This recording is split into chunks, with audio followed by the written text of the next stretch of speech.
Let us start by discussing the issues affecting the health department. Sir, yung preparation ba ng assistance, it's being worked down the line. And it took them about, how many? Almost 2 months po. The joint administrative order to guide the distribution of 1 million to each of the 32 families na namatayan po. 32 po sila na namatayan. Lumabas lang noong June 2. I'm sorry to drag you into this faraway province, but No, sir. siya, Bong, may sasabihin ka? May order? Nasabi ko na po kanina sa Senado, Mr. President, na nagbigay na po ako ng privilege speech. At nasabi ko na rin po lahat ayaw ni Presidente ng tagalan yung proseso. And in fact, sa military, pag merong patay na binibisita si Mayor, ay pinapahatid niya mismo doon sa bahay yung assistance, cheque, pera, lahat. Wala nang panahon na asikasuhin ng mga namatayan yung pagkiklaim ng cash assistance. Pero hindi po katanggap-tanggap dito ay napasa yung batas March 23, March 24. It took 2 months para buuin yung IRR. Kaya nagsalita na po ako kanina sa Senado. Sabi ko, alam kong hirap na po kayo, sir. Hindi nyo kayang mag-isang gawin yan. Dapat naman po yung mga staff, mga ASEC, USEC, down to the directors, ay sana po asikasuhin nyo po yan. Kawawang-kawawa po yung... Hindi man natin nababalik yung buhay, hindi nababayaran ng cash assistance yung buhay nila. Pero konsuelo na lang po yung ibibigay na kaagad sa kanila. Yung gaya na ginagawa ni Mayor sa mga military. In 3 days, in 1 week's time, kahit pagdating pa lang dyan, pagdating ng bangkay sa Metro Manila, nandyan na yung cheque, nandyan na yung cash assistance para sa lahat. Inaasikaso na ano. Well, in that case, they are working under a parang sword if they are not liable. Meaning to say, wala silang kasali. But kung nakasali yung mga yan, hindi na rin natin pakinabangan yan whether they are really productive at this time or not. For the simple reason that we have to move fast. And if we have to move fast, I will sacrifice you even if you are not really a laggard or some... Mahirap kasi itong Filipino hindi na natuto. Kakasabi ko lang, I count when I give an order for something to be done. Hindi ako nagbibilang ng araw, buwan. Nagbibilang lang ako ng araw. Teamwork naman tayo. I understand your problem. And I know that you have a hard time because of, there's the due process, every rules. Now, if you want it done in a hurry, the power to appoint carries with it the power to dismiss. And since it's an absolute thing, for lack of total loss of confidence, I'm removing them because they are not functioning. So we're wasting money paying for these idiots. Kalalaki pa naman ng mga allowances, masweldo niyan. There are so many well-intentioned and well-meaning Filipinos doctors and all, would want to serve government to contribute to humanity. And we do not have to suffer. Itong mga to, alam pa nila na ginagawa, and nobody was asking who's doing the task today.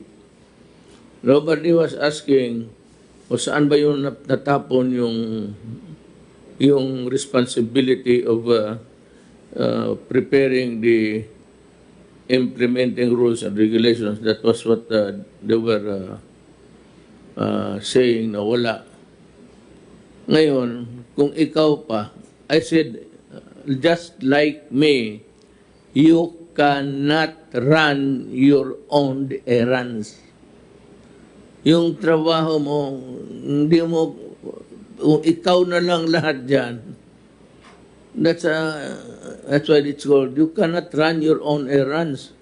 Somebody has to do it for you because you cannot really do it beyond human comprehension kung matrabaho mo, mag-contact pa sila mo.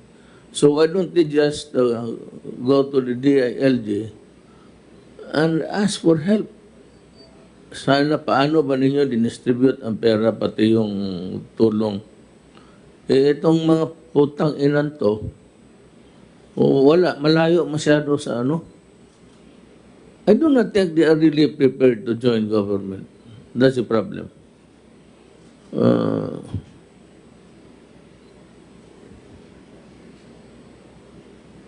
Ayaw ko kung ano mong sakit nito. Wala naman tayong racist ano dito na gaya Amerika. There's a riot going on. Riot or riot. There's a riot going on all over. And seems to me that there is no end in sight. Mabutit na lang hindi tayo ganon. At na-timing nga naman that the Filipinos are really law-abiding. Imagine if America to, how can you enforce the lockdown and the sequestration, itong quarantine? Butit na lang ganon, no? So, we have to respond to the problem besetting the distribution of the assistance to them. We will comply, Mr. President, with your deadline. Sabi ko, wag silang uuwi tonight, tomorrow, weekend, because you gave a 3-day deadline to distribute the checks. So I told them already, you do not go home. You have, na-identify na po yung 32 families. Although, yung sabi sa akin kanina, may mga conflicting claims. May 2 asawa, may ganon. So, sabi ko, count out mo na lang yun. Basta yung bulk, ibigay ninyo. Tapos po, yun din nagkaroon ng severe critical based on your directive, sir. Bibigyan ng 100,000. Buhay naman sila, sir. Pero bibigyan mo ng 100,000. On top of PhilHealth na nagbayad na ng mga 700,000 for each one of them sa critical and severe cases, Mr. President. Yung pinapatutukan ko po, yung 32 families na kailangan po, yung ayuda nila na 1 million based on your directive, dapat yun i-release. Ilagay na, cheque, padala, dalhin kung saan yung mga pamilya. Kasi nakakahiya talaga, sir. Namatayan na nga, tapos nagpawardi-wardi yung mga tao ko na parang walang sense of urgency, sir. Yun ang talagang sama-sama po ng loob ko, Mr. President. That's why in the beginning, I said that all financial matters, be it in the form of assistance, naibigay ko na nilipat ko yan sa kay Galvez, sa military para madali. And, I do not want also to downgrade your department kasi mawalaan ng identity in the national narratives of what government is doing. Ako, anything, baski na sabihin mo, palamura, hayaan ko na lang yan. Huwag lang korupsyon talaga. Hindi pwede korupsyon. Magto 2 years na lang ako, tapos mag-iwan pa ako ng dirt dito sa... So that's one. We'll just wait. The second urgent, yung delivery also of the assistance to the different indeed the indigent people, yung sa bukid. Do we have the mechanism for this already? Well, we can, but should not jeopardize the lives of the soldiers who are there just guarding the... Kung okay na yan ang distribution. So if there's any problem, Del, but is a General Galvez, you can bring it out now. Bring it out now. Kung may problema kayo. Mr. President, yung pinagtutuan na namin ng pansin ngayon, yung repatriation pa rin ng mga OFWs at seafarers dahil ayaw nating maulit yung nangyari noong nakaraang buwan na naipon sila sa Manila at may umabot pa na 1 buwan. So, itong nakaraang araw, nag-meeting kami nila Secretary Bello, Secretary Anyo, Secretary Galvez, at saka yung ibang pang mga ahensya na involved dyan. At napagkasundo namin, Mr. President, na pagka dumating yung OFW, pag dumating yung OFW, maximum araw na manatili sa Manila ay 5 araw lang. Could be less, but the maximum is 5 days. So, nandun na po yung aming sistema. Okay na yung ating mga testing. We have enough testing facilities now all over Metro Manila. And kayang-kaya na ho natin yung darating ngayon. According to Secretary Bello, mayroon pang mga 42,000.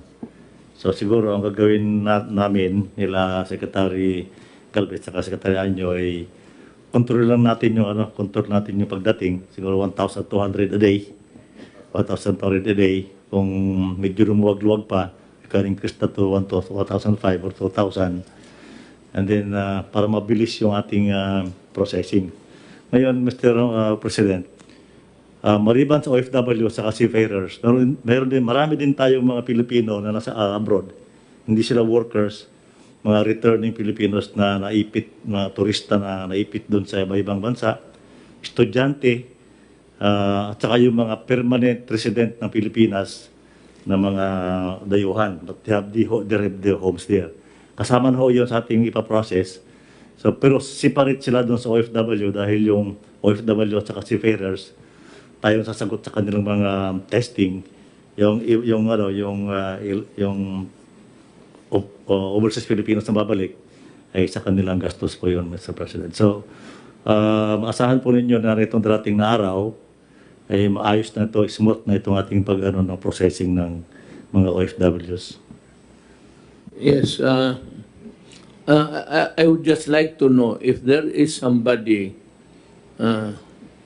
on our end in gobyerno doing the orchestration there para there's a sense of order in their coming back, calibrated para hindi tayo maipit.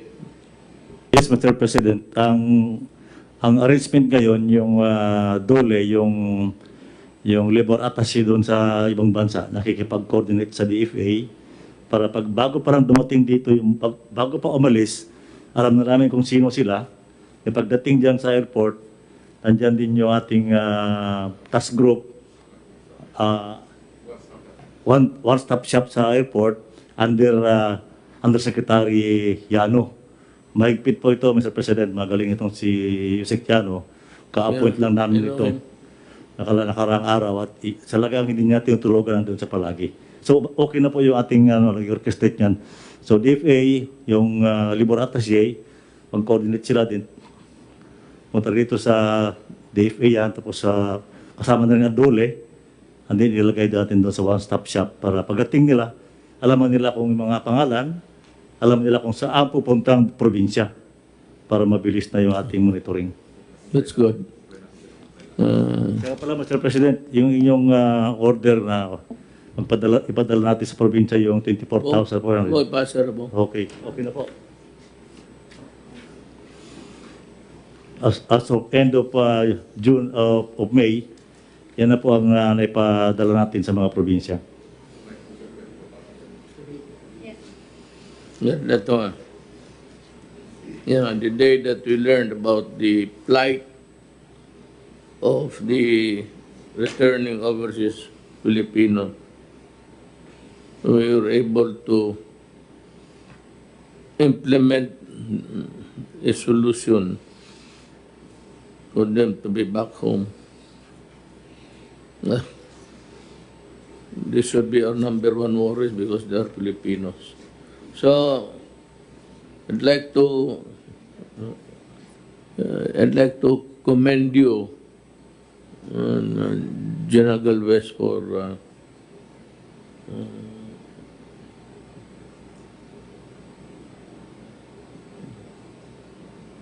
giving your heart in this endeavor. Alam mo, nung maliit pa kami, sir, bahay namin malapit lang rin dito. It was the last house facing the Times Beach.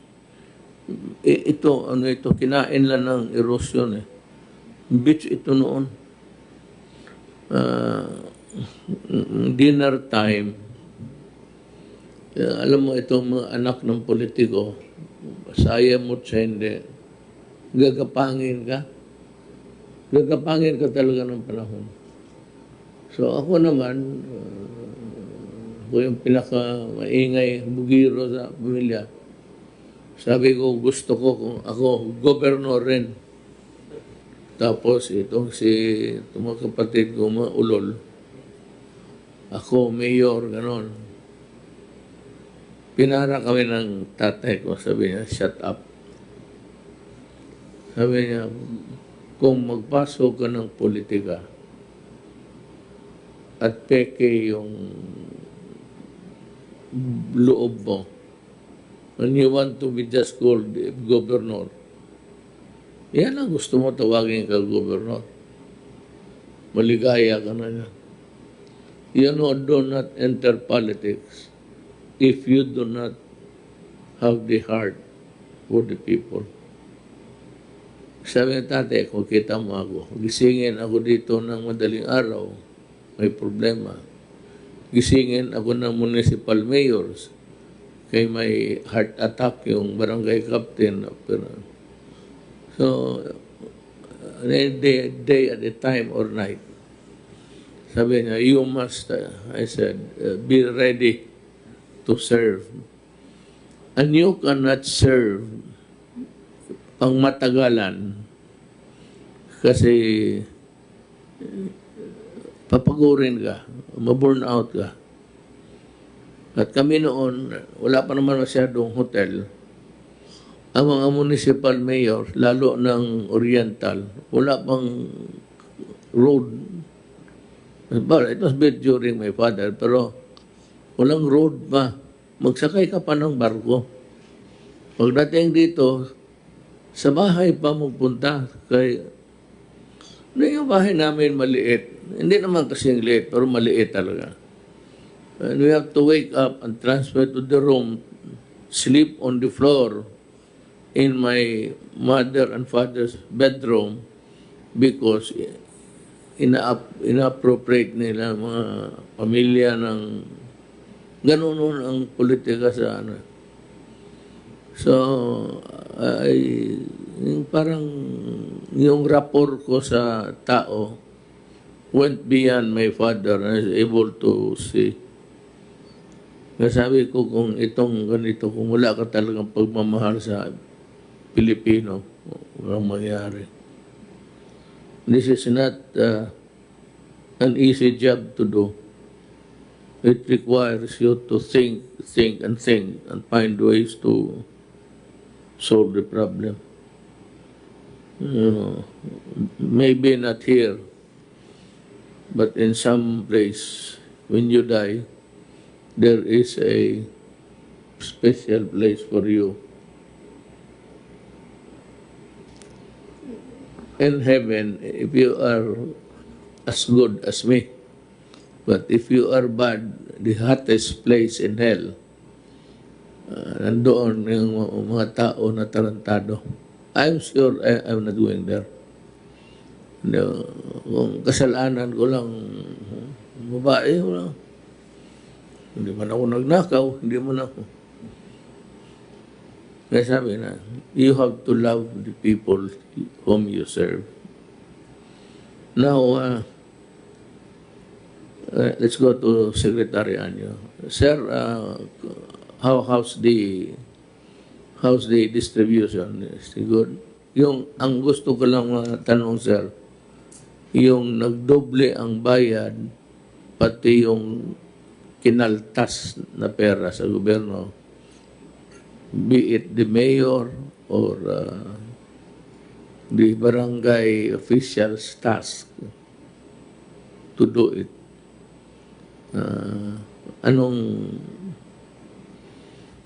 Opo, Mr. President, tuloy-tuloy po yung pagkuha namin ng mga pangalan at pagkaso sa mga barangay officials nito. 155 barangay captains and officials na po yung aming iniimbestigahan. At ang tatlong po ay nai-refer na namin sa ombudsman. Maganda po rito, marami nang nagsasalita. Kasi po lahat ng mga nakatanggap ay ipinaposte namin yung kanilang mga pangalan sa mga barangay halls para makita ng mamamayan kung sino talaga yung mga nakatanggap. At dito lumabas na yung mga kamag-anak, asawa, miyembro ng pamilya ng kapitan na hindi naman dapat tumanggap. So lahat mo ito ay kakasuhan namin sapagkat labag po sa batas yung kanilang ginawa. Sa unang tranche po ay halos kompleto na. Almost 99% na yung ating na-distribute at piniprepare po ng DSWD yung pangalawang tranche. At unahin po natin yung 5 milyon na hindi nakatanggap. Sa huling ulat po ay 4,094,311 names na ang naisubmit ng ating LGUs.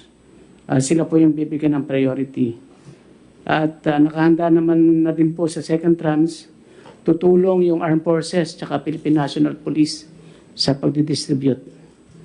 At ang gagamitin naman karamihan dito ay ATM payment scheme. Kaya baka mas madali ang pagpapatupad ng second tranche.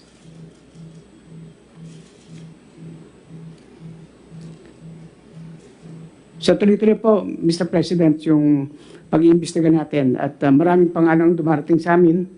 Yung mga, ang sabi ko nga po, yung mga kapitan na inilagay yung kamag-anak, miyembro ng pamilya, doon sa listahan ng mga nakatanggap, pati na rin po yung mga nagdoble. Tuloy-tuloy po.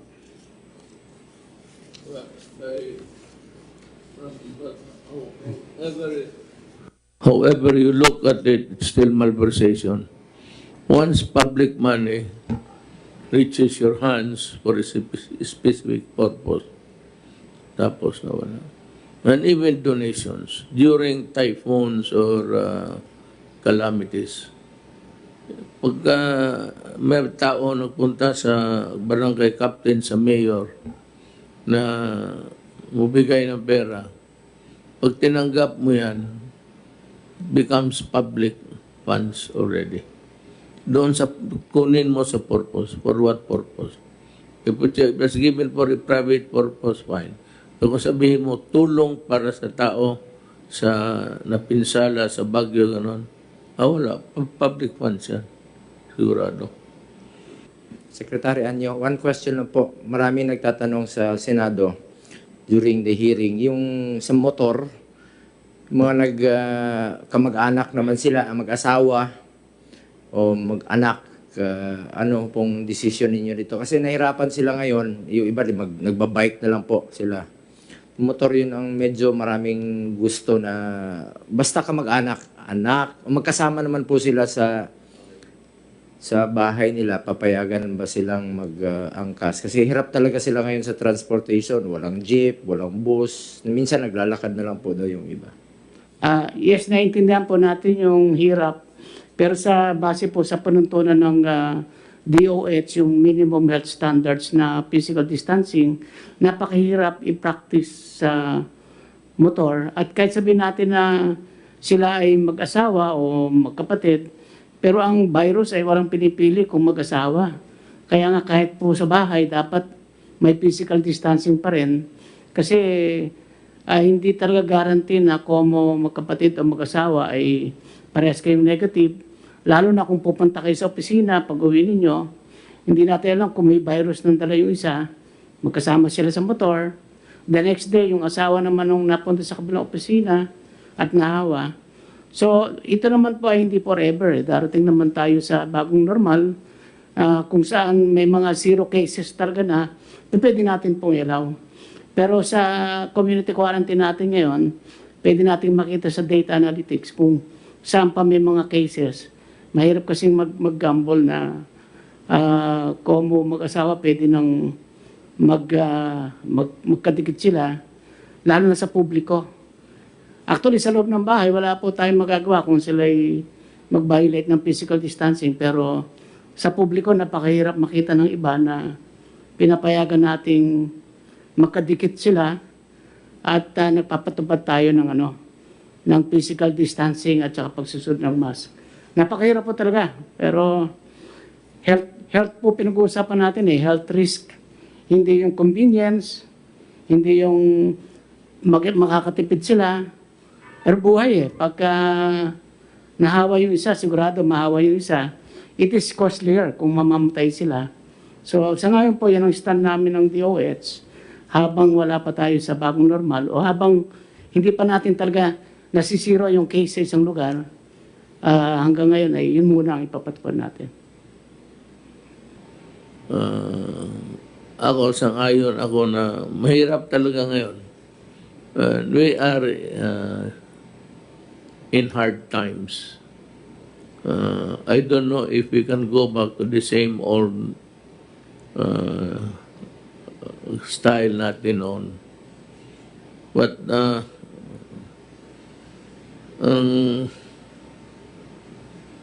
ang mukha ko na lang nakadikit palagi sa CNN, especially when it comes to the doctors who will be talking. The earliest that we can have, not have, the earliest that mayroon na sila, they're in the final stage of testing. Ang Moderna, it's a Moderna, it's a US, pero it's backed up by several. Mukhang mauna ito sila. And said is a mid-summer available na. But they can only produce 200 million. And that is only good for America, something like 3.14 million. Sila kulang pa yung, well, kung ibigay nila, if they will share the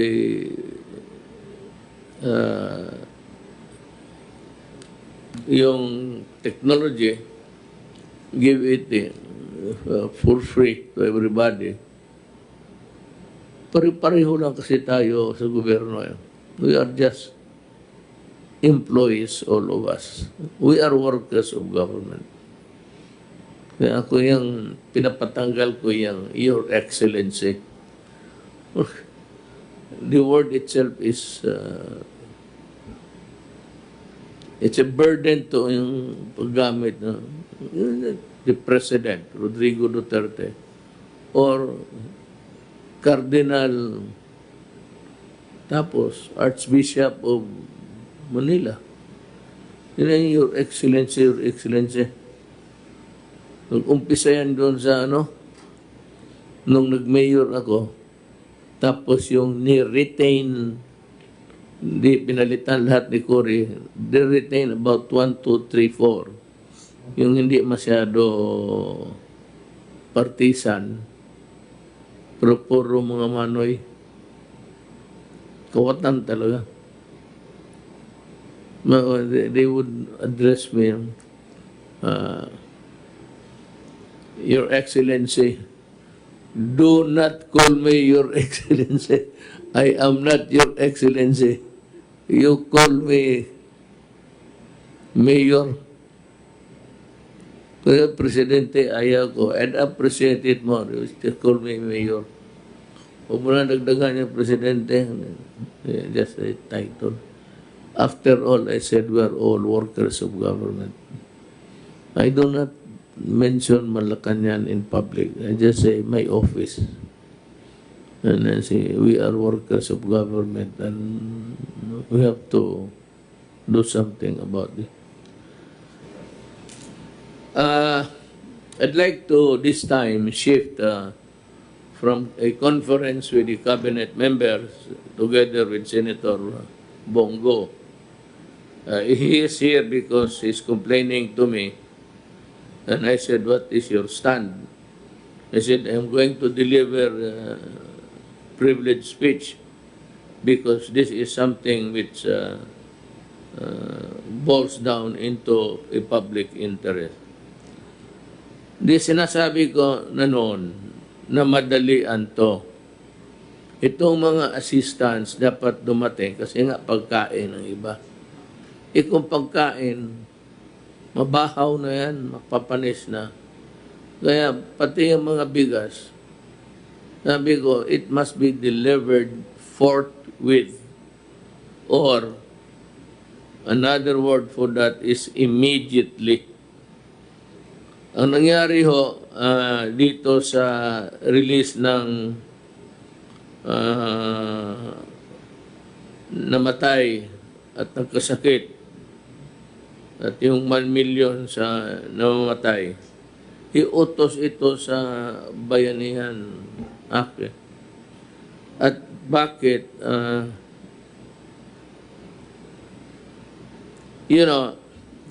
I'd like to also, I'm not imposing a duty on Congress. I would just like to remind you na every day you require the executive department to render a report.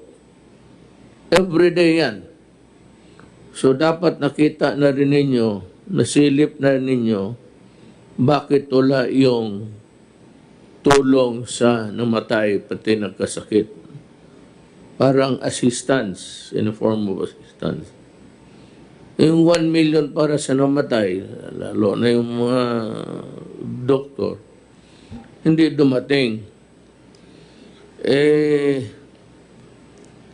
Tinanong ko ngayon si Dr. Doke, the Secretary of Health. Sabi niya, he's been reminding his staff every time that they meet na to carry up itong tulong. Ngayon, ang sa speech ni ata ni Bong, sinabi mo na you are recommending for the ouster. Sabi ko sa President ko, ayaw nilang magtrabaho. Marami pang gustong magtrabaho. Ayaw nila magtrabaho. putang ina, 2 buwan itong lecheng ito. I mean, can just imagine, 2 months. Tapos, ang sekretary ng binubugbog araw-araw kasi wala siyang gawa. Sino palang paggawain ni Doke dito? Ang Bureau of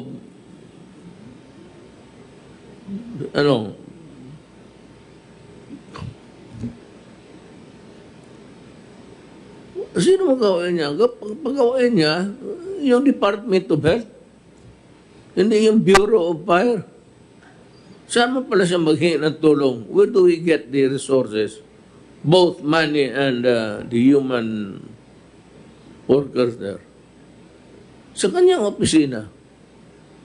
Ay po, 2 buwan, this is totally unacceptable to me. Now, I am asking Secretary Duque to form a new team that would focus on the immediate delivery of the assistance that should be given to those who were yung namatay tapos yung nagkasakit. And I expect it within 24 hours. Kaya kung wala pa kayong trabaho, mas lalo na. Buti sana kung maabutan ng a new team who will take over na mayroon silang makitang trabaho ninyo, and from there they would just add the other kaalaman and an expertise, and then directly deliver the assistance immediately. Secretary Duque, you have the full authority to assemble a team. It may not really be from your office or from the department itself. You can get persons of known honesty dyan sa opisina mo, even temporary, just for a new designation, just to take care of these funds, which ought to be in the hands of the intended beneficiaries by this time. So, dito tayo sa corruption still. Yung lahat na, tinanong ko kasi si General Anyo ngayon, yung lahat na nakasala, those who malverse, money intended for a public purpose, pag nandiyan na sa kamay ninyo yan, it's malversation. Baski na donation, may nag-donate dyan sa iyo, tapos tinanggap mo, alam mo, i-donate sa mga tao intended for fire victims, flood victims, o ano. Pag tinanggap mo yan, on that condition, upon that kind of agreement, once you accept the money and you misspent it or misappropriated, it is malversation. And kung barangay captain ka, one of the things there is you are barred from holding office forever. In addition to the crime that you have committed. Kaya wala kayong maasahan tulong sa akin. For after all, did I not warn you earlier na wag itong pera na itong inappropriate ng Congress binigay para i-implement natin, wag ninyong do not. Hindi na ako magmura kasi nagsimba ako. So, iwas muna ako. Kapag ginawa ninyo yan, sige, isang ano mo rin lang, putang ina kayo, sinabi ko na sa inyo eh, talagang habulin ko kayo, and you'll go to jail. Para may example ako sa panahon kung wala na ako dito pagka-presidente. So, yan, serving 25 years, serving 15 years in prison. Those are the corrupt guys. Dito sa taas, mga marunong ito. Pero mayroon akong last week na dinismiss na sino gani mo? Sa Department of Defense. Office of the, pero under siya, Office of the Civil Defense. Siya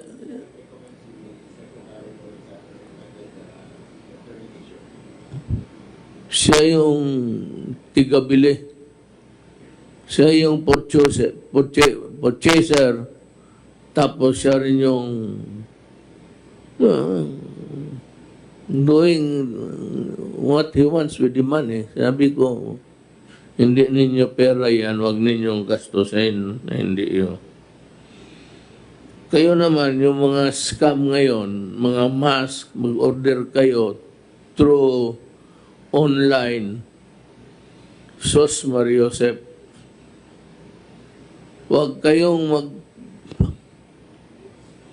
do not go for that kind of shit, yung magbili-bili kayo online, magmask, tapos ang kakatext inyo is from Pampanga, from Abra. Saan sila makuha ng mask noon? Wala nga dito sa Manila. Dito kayo sa Manila, sa mga hold-upper, pwede pa. Pwede kayong bumili. Mayroon pa yung putang in-stock ng mga animal na yan. Wala dito. So be careful about lukuhan to ngayon. No, the best is give me the goods, I pay you. Or better still, give me the goods, I will examine it. If it is really the one that I ordered, then I will pay you. Huwag kayong bumili ng mga online na lalo na magpadala ka ng pera. I'd like to address this to everybody. Mga kababayan, do not fall for that thing online. It has never been perfected.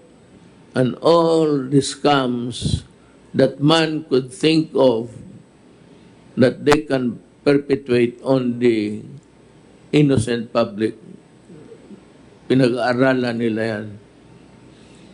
Ang iyo dyan is, i-deliver mo, tapos tignan mo yung maskara.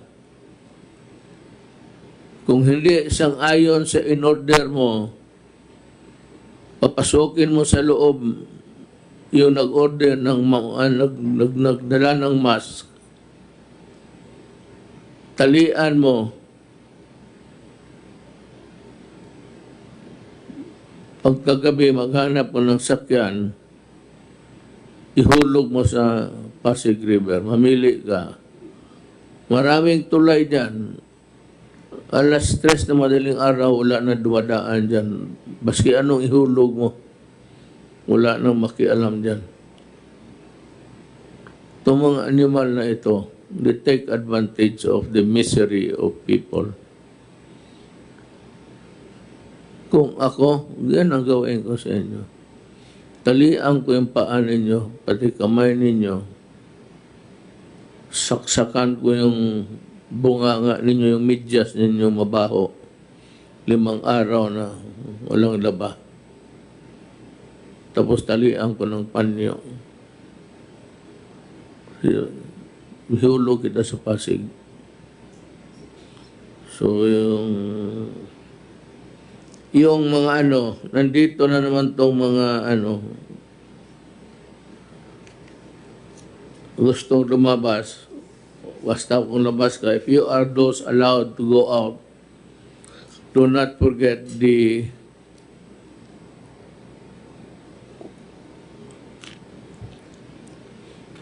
yung alcohol, mura lang man yan. Huwag mamarami. Isang tulo na. Bibang, akin na lang ito. Okay. Maganda. Ganon lang yan. O, wag mong, 3 drops. Tsaka, for all government workers, lalo na yung cabinet members and the senators and congressmen and the bureaucracy, yung bureaucratic echelons. Sinabi ko I said this when I was bago pa akong mayor.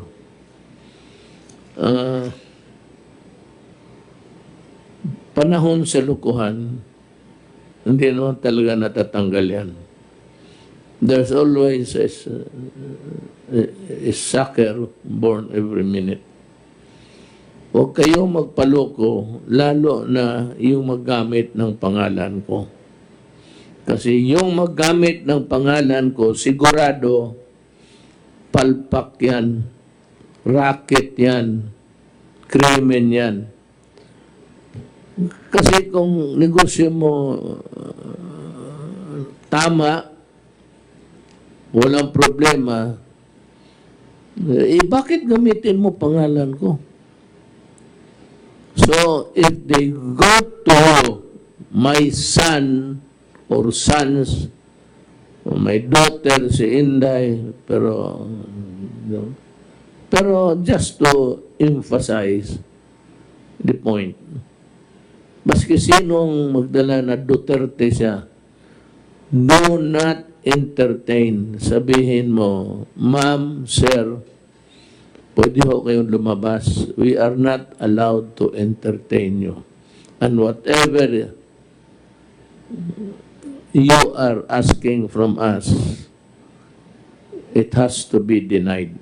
Even if it is meritorious, even if it is correct on all fours. Hindi ho kami dapat mag-entertain. Huwag na naman yung pagalitan para hindi naman pwede ho kayong umalis. That's kasi si Mayor hindi talaga nakikialam kailanman. Kailanman, hindi ako nakikialam ng wala nga papilis dumadaan sa table ko, either di sa bahay o sa opisina. Basta transaksyon na perang mga reclamation, mga billion MRT. Kita mo itong land registration. Away-away na sila kasi 1,000 hectares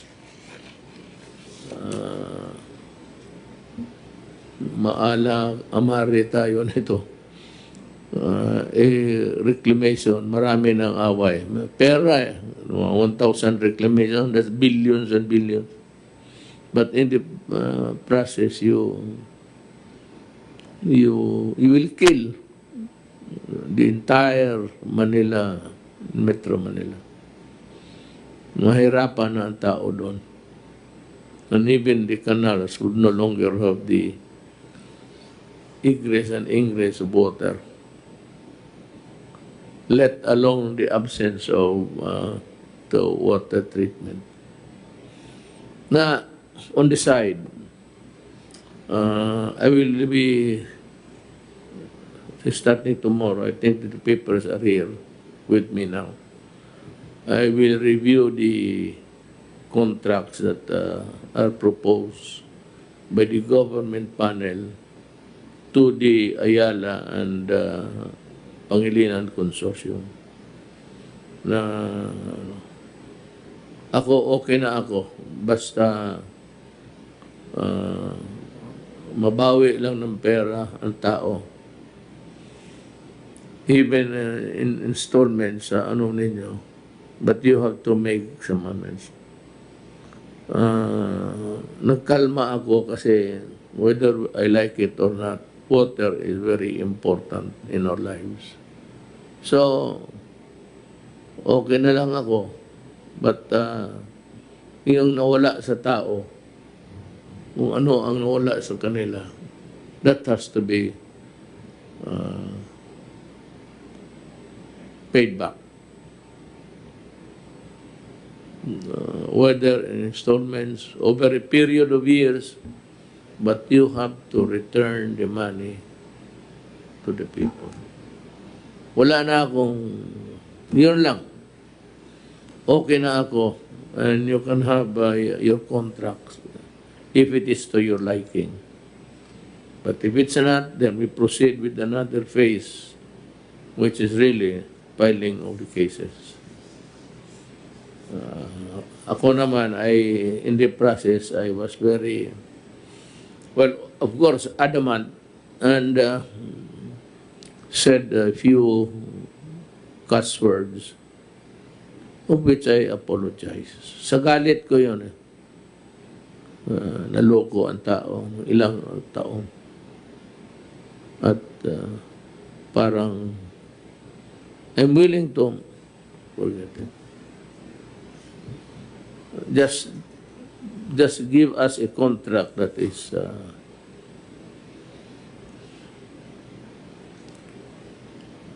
fair and also fair of the return of the money of the people. Kaya wala namang, well, an example is yung water treatment. You started to collect 1957. It is now very late in the day, and there is no, and still, I don't know if we are collecting. That has to be returned to the people. Equity and fairness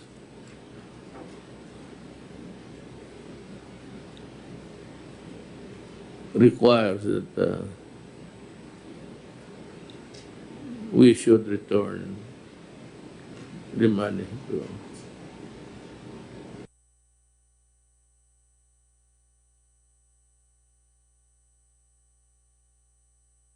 There's a letter from Congressman from Cebu. Buong province of Cebu yan, Mr. President. Dito lang, tanda. A manifesto strongly supporting Governor Gwen Garcia and the Provincial Board of the Province of Cebu in their effort to allow and regulate passengers if private motor vehicles are allowed. Well, alam mo, for one, mga Cebuano,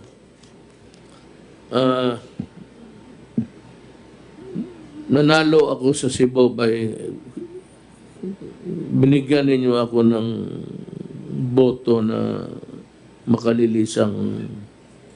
You supported me to the hilt, and one of the factors that gave me the victory in the presidential election. But alam mo, much as I would like really to accommodate Governor Garcia and the board members, here's what I can say. If I begin to give an exemption to one, which, because I will open myself to charges of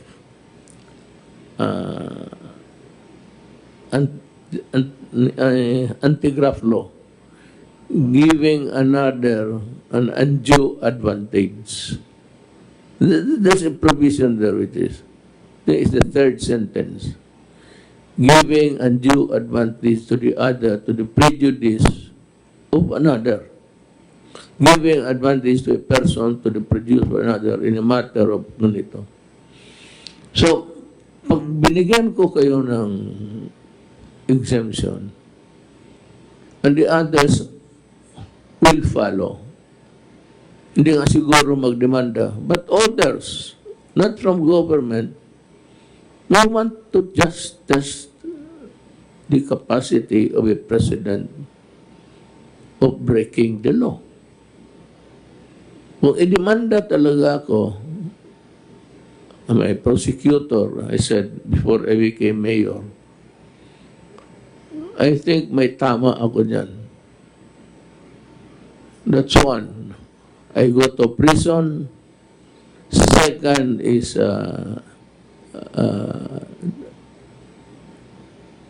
discriminatory, if at all, because ang discretion ko is used to excuse one from the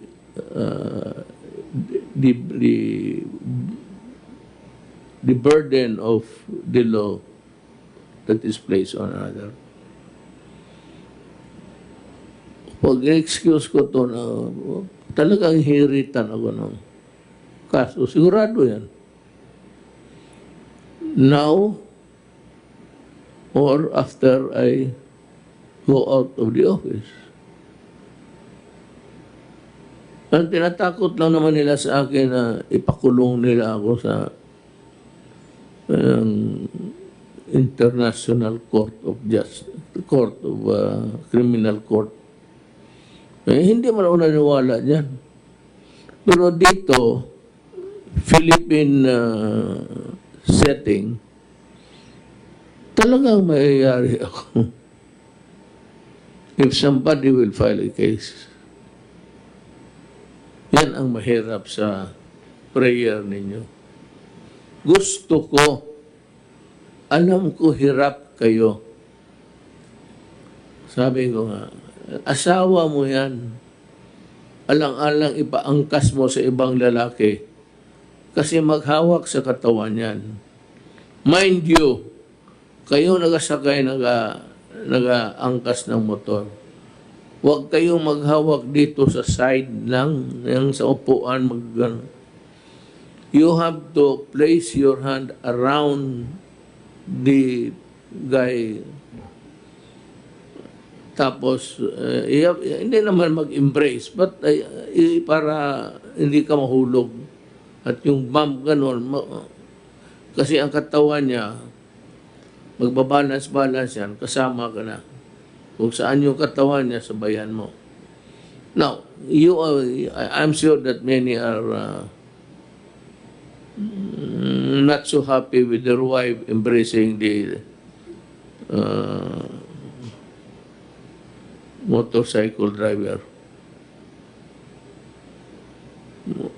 Kaya nga, the law is hard, but it is the law. Wala talaga akong magawa.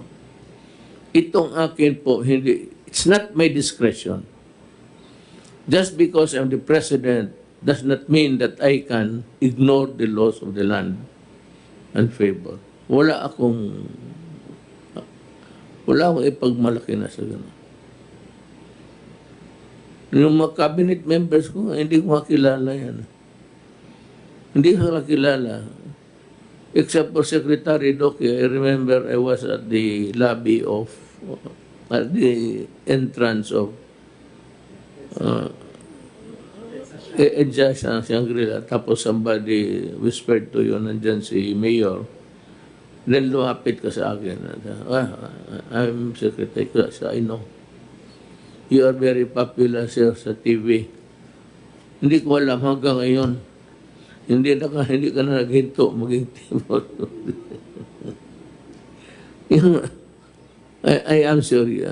I said, it's not your fault. And I'm not ready to let go of people na lang kung nagtatrabaho talaga. Even if they commit mistakes. As long as it is an honest mistake, sabihin namin na porsiyan or walang problema sa akin. I can live with it. Here is a report from Archie Gamboa, PNP chief. Ang PDEA, pati ang polis ng PDEA. Ano ito PDEA?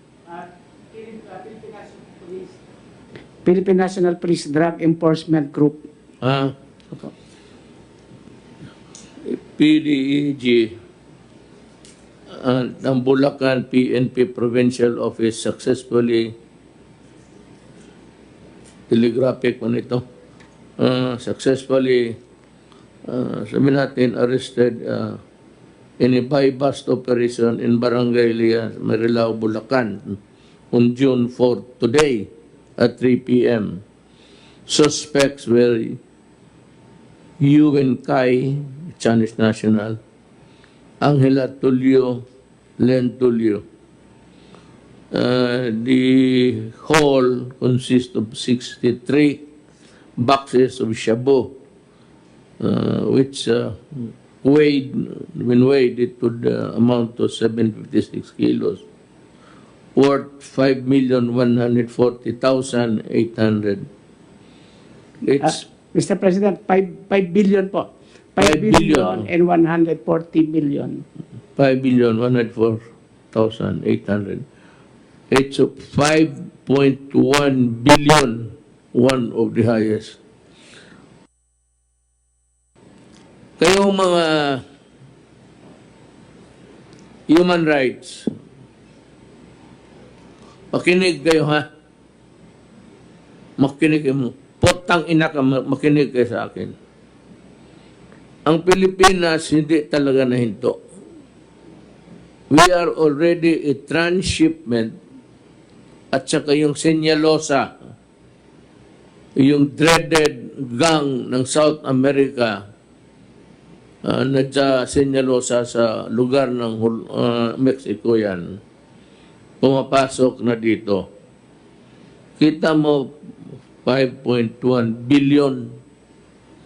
Malaki to. Tangina ninyo, hindi matapos itong, sabi ko ganito, 5.1 billion. It will destroy my country. Because the 5.1 billion of shabu will be consumed by millions of people. Tapos kayo dyan, kung may mamatay, may namatay na pulis ko, wala lang man kayong... And many policemen have died along the way in our journey to fight drugs. Isa yan sa pinangako ko. So, despite of the pandemic, the police are working. So kita mo ang mga police ko, nagtatrabaho. So unmindful of the fact that they can get the COVID by their dedication. So officially, I would like to congratulate the PNP at si Archie Gamboa, General, taga Davao to.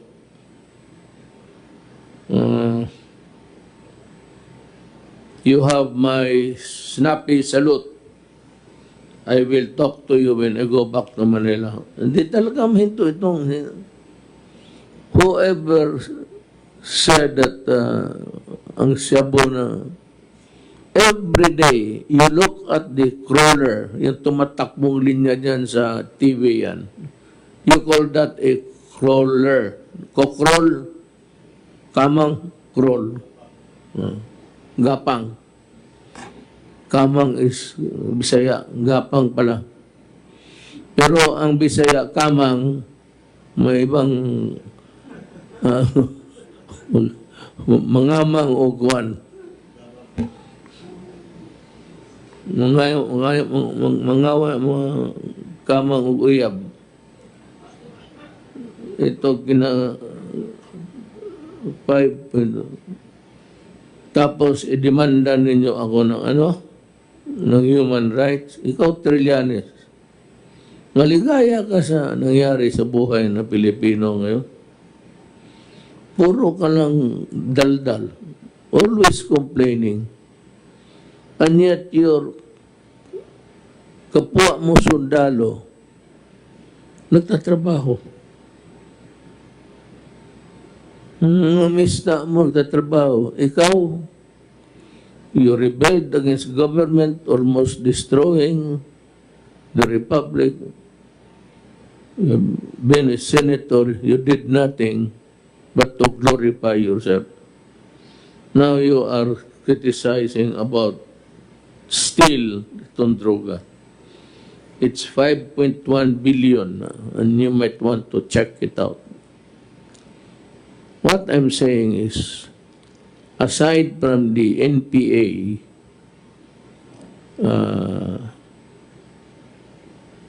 isang problema talaga natin ang droga. And of course, Abu Sayyaf, the terrorist here in Mindanao. Marami yan, mga maote, mga splinter group, all engaged in illegal activities. So, may sabagay, ito tatlo na to, no? Siguro buhay ito, kaya wala mong sinabi patay. Pero, okay lang.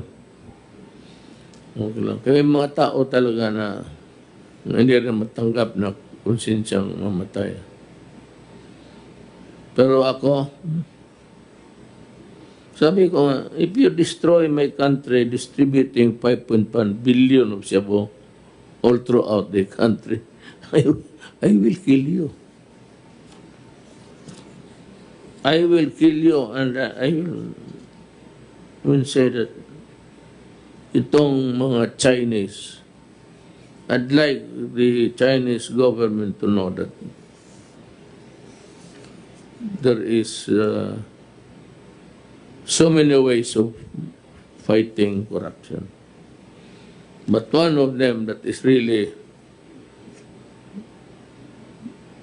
pisses me to no end would be those things that it destroys my country. The human resource. Ang mga bata, ang mga anak namin, ninyo, sa awa ng Diyos. Kaya, remember, when you go out, mask. And ito, mura naman ito. Hindi naman ito, because siguro kayo, isang, tignan mo, 1, 2, 3, 4. That is enough to kill the germs. We have to wait for the vaccine. Mga kapatid ko, iksuunan ako. Maghintay talaga tayo sa vaccine. Sabi ko sa inyo, walang vaccine, walang eskwela. Nandito sayang nandito. But Secretary Briones is insisting that there should be an alternative there. And she has a very good program for that. Parang teleconferencing. The technology is good. I do not know if we are ready for that. Meaning to say, if we have enough of those na gamitin para sa the whole of the Philippines. We're talking of students, it's millions. Meron ba siya? But if she has, or if we can afford it, we'll buy it. And she can proceed with her novel idea of how the children can continue with their education. So, ganoon na lang, I don't know it's the next time that I'll talk to you, but you will hear from me from time to time. Maraming salamat po, inyo lahat.